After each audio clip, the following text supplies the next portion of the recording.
Dub Nation, how are we doing? Golden State Warriors, how are we doing? Welcome to C-Train Station. Welcome back to C-Train Station to those who subscribe. Oh my gosh, okay, what an amazing game. That Lakers-Warriors game. Is that what a banger is? Is that what we call a banger? What an amazing freaking game. The Golden State Warriors just beat the Lakers 123-116 in a game with playoff ramifications. The Warriors, I believe, would have slipped to 8 if they had lost this game. And I'll tell you what, beyond playoff ramifications, beyond play-in ramifications, beyond all of that, right? I think that this game, this very game, was an example of almost, it was a vindication for Mike Dunleavy Jr., the Warriors GM, for Coach, for this whole squad, honestly, right? And the reason I say that is because Brandin Podziemski, Jonathan Kuminga, Moses Moody, they stepped up. The younger players who we all had such questions, we had so many questions, right? We had questions about Podziemski, who had a slow start. I didn't really have questions about Pods, honestly. But we had questions about Kuminga, right? Valid ones, I would say. But this provides proof, provides validation to the Warriors for having the squad that they have. And what an awesome, let's just go through some stats real quick, right? Podziemski, I was talking about earlier, 22 points in the first half, I believe. Google or YouTube that first half buzzer beater. So the second quarter buzzer beater by Brandin Podziemski. And actually, that's what I'm talking about. So he was 8 of 10 on his threes today, right? 8 of 10, big sample size, 80% on the arc. This is what I keep saying.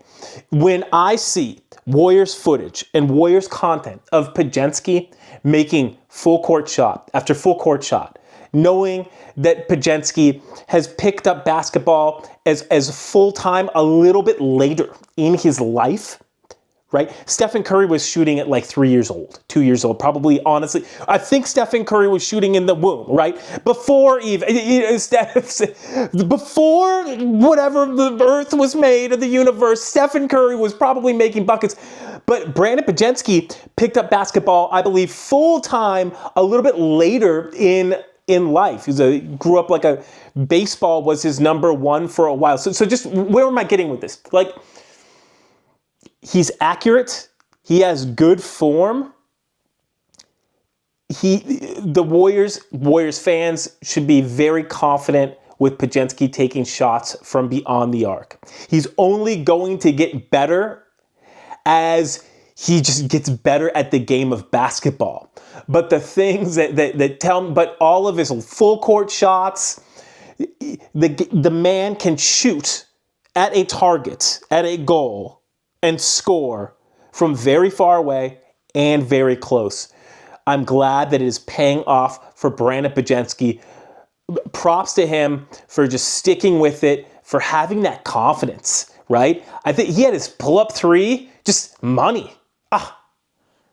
I love it. Sweet, so sweet. Moses Moody, 13 points, 2 boards, 3 assists, but this is what he had 2 turnovers, but great defense. Only 2 fouls, so Moses Moody was able to successfully defend without fouling. And he shot 50% on his 3-pointers, right? So when we get that type of 3-and-D from Moses Moody, when we get from Brandin Podziemski 28 points, 8 boards, 6 assists, and a steal. So when we get those numbers from Podziemski, now the game couldn't have been, this was an incredibly big game. LeBron James is one of the best players ever. And Luka Doncic is he's not even entering his prime, but he's one of the best players in the NBA.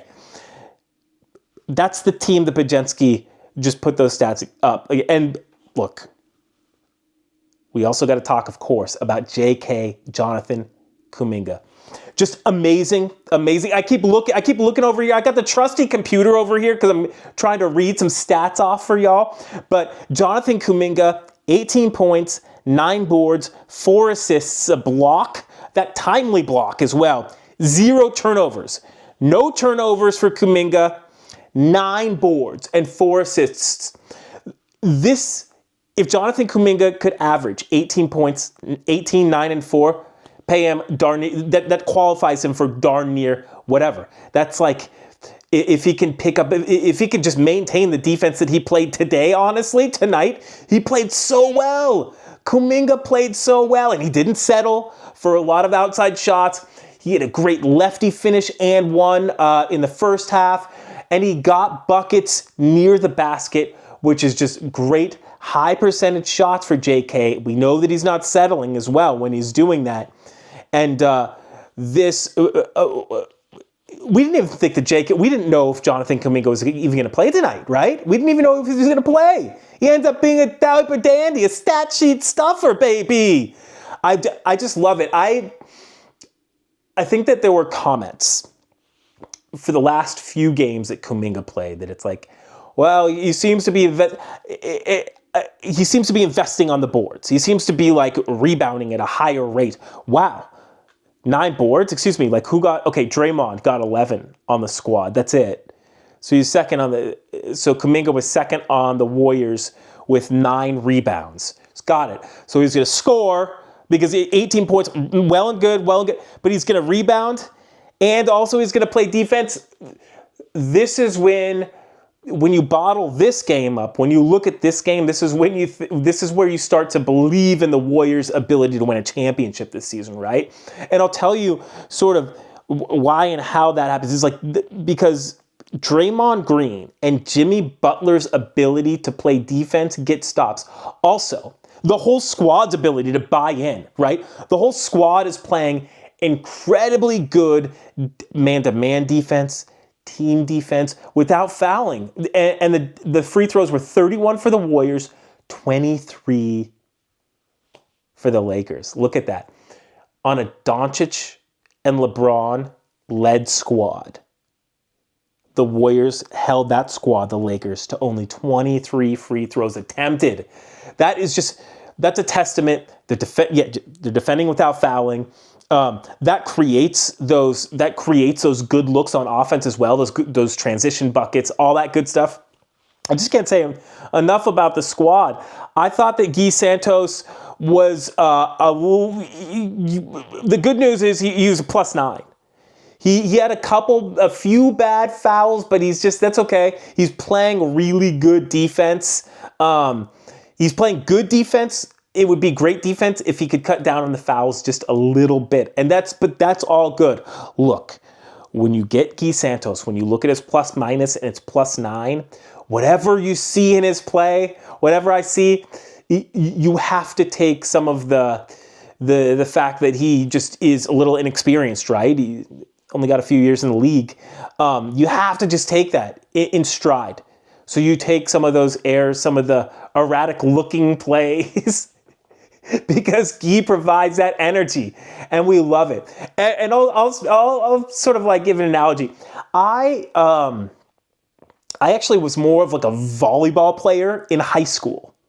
Then I moved to Oregon. So like, anyways, in college, long story short, I had to play. I was playing college soccer, and I was always like self-conscious about like how good I was because I didn't play that much in high school and just skipped high school soccer straight to college, right? Playing teams like Oregon State, all that good stuff. Well, like my coach sat me down and said something. He's like, C-Train, our team is never worse when you're out there. We're always either as good as we're going to be or like better, right? We're always better, essentially, when you're out there. And it's because of the energy that I provided, right? I mean, I only ended up getting a few college assists and like 1 college goal, right? But it's like, I'm totally bragging about that just to let you know, like that's a low-key brag. But no, but that's how I feel about players like Guy Santos and even Quentin Post. it's like they're providing positive play through their energy, through their enthusiasm, and also they're making buckets and playing good defense without fouling and doing the little things. But what I'm saying is, for all of their inexperience, the Warriors are better off for them being on the squad, them being out there and playing. You do have to, I think that the Warriors definitely need to curtail that playing time, right? Like, Guy Santos played 11 minutes. I love that. 11 to 14 minutes, I would love. Guy Santos playing 23 to 25 minutes right now in this type of situation is where you start to lose us. This is where you start to lose it a little bit, right? This was just such a team effort, such a dynamic effort, and I know that there's going to be a turnaround, and they're playing like the red. They're playing a Denver team with, I don't even know how you guard Joker, right? Jokic. Is that even his nickname? Yeah, I don't know how to guard Jokic. That's Djokovic's, Novak Djokovic in tennis. That's his nickname. I'm not sure if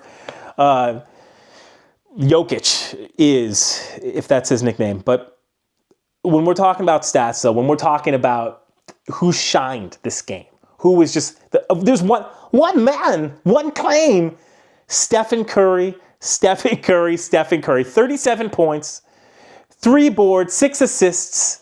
He had like 1 turnover, which I didn't love too much, but look, when you get 37 points and you're making some crazy trick shots and you're going to the line 14 times and you're making them 13 of them, I love it. I love it. And here's sort of like my final message, because I could rant about this win, but all night long. It is one game, and the Warriors do have a few incredibly hard games coming up against Denver, like literally tomorrow, and then against the Rockets, I believe. So it doesn't get easier. But with that said, the reason that I'm almost making this video is to say, Dub Nation, Warriors fans of sport, fans of humanity, fans of the celestial, appreciate this squad, but appreciate Stephen Curry and Draymond, but the whole squad for sure. But Stephen Curry is a special athlete. He is. I grew up with cable darn near in my room growing up in the 90s. Okay, so like I got WGN, which is like I don't know why I got like the Chicago station, so I saw like so many Jordan games, right? And it's just like Stephen Curry is just as special of an athlete, absolutely, of a player of the game, and an athlete with skill and craft and joy and positivity and technique. Did I say technique? Anyway, Stephen Curry is he's one of one. He's unparalleled in terms of expressing the positivity of the game, in my opinion. And so it's like, he's not just like the GOAT. He's not like just my GOAT basketball player. He is like one of my GOAT ambassadors of sport, and also to an extended part, honestly, just like ambassadors of humanity. He's that good. He's absolutely it's like, whoa, you're bootlicking Steph Curry and stuff like that. It's like, dude, he legitimately seems like a great man. And also, he is just watching him express. I cover so many sports, right? The Niners, football, I do the Giants, I do a lot of good stuff. But like watching Stephen Curry express as an athlete at his craft at the sport of basketball is like this unparalleled joy and viewing. It's just been such an honor, and I hope that we appreciate that, as well as like lobby for him to get more foul calls. We love that too. But it's like, appreciate what we are witnessing, because it is truly, truly, truly one of a kind. It's truly one of a kind. Right now, it's like I got a smile on my face because I'm a happy person anyways. I got a good amount of like walking in. I went to Lowe's Garden Center as well, which we really like. We like to look at plants and all that. But like, look, but I have a smile too, because Stephen Curry just whooped up on the Lakers on national TV, on LeBron and the Lakers. I'm just going to say that. I have to. So, Dubs fans, be happy, be joyous, especially for tonight, because it gets incredibly difficult from here on out. But we can definitely take these small wins, and we have to, because we have to appreciate Stephen Curry's greatness. So well done to the Warriors. Keep this train rolling. And of course, for your Golden State Warriors content, like, subscribe, follow, and I'll see you next time at C Train Station. Thanks so much for watching.